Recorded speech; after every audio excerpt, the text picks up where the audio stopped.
আমি যদি বলি আপনাদেরকে যে আমাকে কিছু টাকা ধার দিন, দেবেন?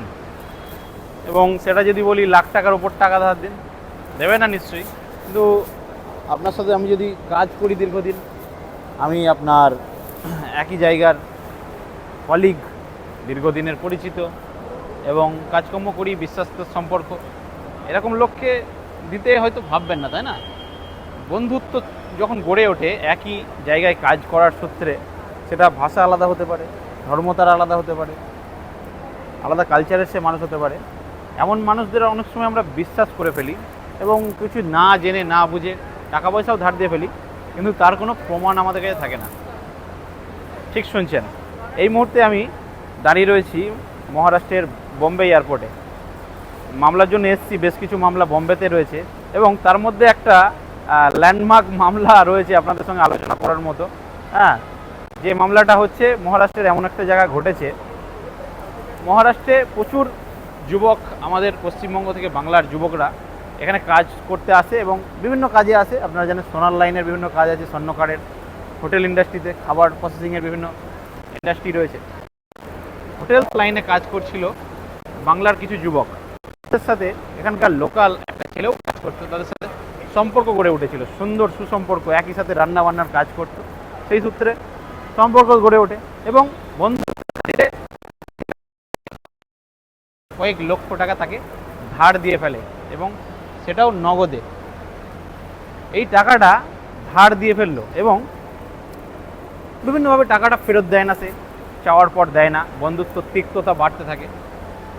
এবং যখন সে টাকাটা ফেরত দিল, অর্থাৎ একটা ভুল বোঝাবুঝি হয় না, ঝগড়াঝাঁটি, দিতেই হবে টাকা, দে কলার চেপে, টাকাটা যখন ফেরত দিল, সে অনলাইনে টাকাটা ফেরত দিল।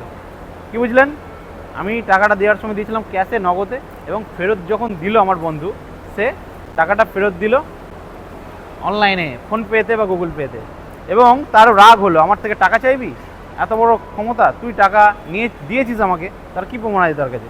টাকাটা ঠিক দেওয়ার পরেই দিনের দিনই সাইবার ক্রাইম পুলিশ স্টেশনে গিয়ে মামলা করে দিল যে আমাকে ভয় দেখিয়ে জোর করে আমার কাছ থেকে এত লক্ষ টাকা অমক অমক অমকজন টাকাটা নিয়ে নিয়েছে।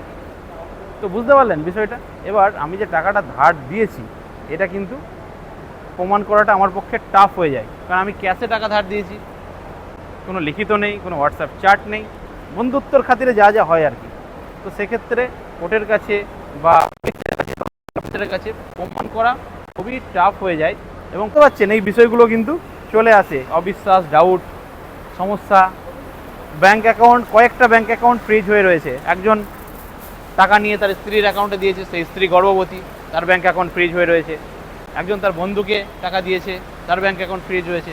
এইভাবে 7-8টা অ্যাকাউন্ট একই মামলাতে কিন্তু ফ্রিজ হয়ে রয়েছে। এবং তো সাইবার ক্রাইমে মামলা করেই সেই লোক থেমে থাকেনি, কোর্ট থেকে কিন্তু মামলা করে এফআইআর করে যাবতীয় নোটিশ সার্ভ করা, যা যা সমন সার্ভ করার কিন্তু পাঠিয়ে দিয়েছে। তো কোর্টে আপনি কি এমন দেখাতে পারবেন যে আমি টাকাটা ক্যাশে ধার দিয়েছিলাম বা কিছু? সাক্ষী প্রমাণ সেইভাবে শক্তপোক্ত নেই। তো আমি এই কথাগুলো কীভাবে মামলাটা সলভ হবে বা না হবে, সেটা আমি আপনার সাথে পরে আলোচনা করবো। যেহেতু যাচ্ছি এখন, সেটা ট্রায়ালের বিষয়, সেটা অন্য বিষয়, হিয়ারিংয়ের বিষয়। কিন্তু আমি যেটা বলতে চাইছি, আপনারা বিশ্বাসের ক্ষেত্রে মানুষের সঙ্গে লিখিত কোনো চুক্তি করছেন না, হোয়াটসঅ্যাপ কোনো চ্যাট নেই, ইমেল নেই, বা অনলাইনেও টাকা ধার দিচ্ছেন না, কিসের ভরসায় টাকা আপনারা ধার দিচ্ছেন? এবং যখন টাকাটা ফেরত নিচ্ছেন, বুঝতে পারছেন, অনলাইনে নিচ্ছেন। তো সমস্যা যে কোনো মানুষের সাথে হতে পারে। আমি একটা জাস্ট উদাহরণ দিলাম আপনাদেরকে। এরকম সমস্যা কিন্তু যে কেউ পড়তে পারেন, যখন খুশি পড়তে পারেন। এই জন্য আগে থেকে আগে ভাগে সতর্ক হন, যাতে সমস্যা আপনার বাড়িতে আসার আগে, মামলা আপনার বাড়িতে আসার আগে, পুলিশ আপনার বাড়িতে আসার আগে, নোটিশ আপনার বাড়িতে আসার আগে আপনি সচেতন থাকবেন। একজন সচেতন নাগরিক হিসেবে আপনি এই জিনিসগুলোকে এড়াতে পারবেন এবং অন্যজনকেও সতর্ক করবেন। তো চলুন, আবারও এই বিষয় নিয়ে কথা হবে। ততক্ষণ ভালো থাকুন, সুস্থ থাকুন।